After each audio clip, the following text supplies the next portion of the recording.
রব্বুল আলামিন বলেন, ইয়া আইয়ুহাল্লাযীনা আমানু ইযা নুদিয়া লিস-সালাতি মিন ইয়াউমিল জুমআতি ফাসআউ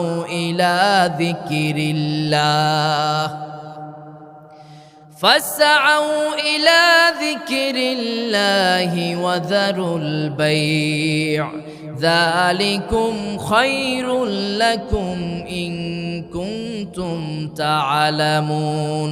জোরে বলুন আল্লাহু আকবার। আল্লাহ রাব্বুল আলামিন বলছেন, ও মাই ডিয়ার বিলিভার্স, হে বিশ্বাসীরা, তোমরা যারা আল্লাহ এবং তার পরকালকে বিশ্বাস করো, জুমার দিন যখন মসজিদে আযান হয়ে যাবে, ফাসআউ ইলা যিকিরিল্লাহ, তখন তোমরা আল্লাহর জিকিরের দিকে সমবেত হও।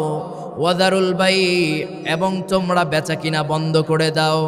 যালিকুম খায়রুল লাকুম ইন কুনতুম তা'লামুন, আর এটাই হচ্ছে তোমাদের জন্য অধিকতর উত্তম যদি তোমরা বুঝতে পারো। সুবহানাল্লাহ পড়েন।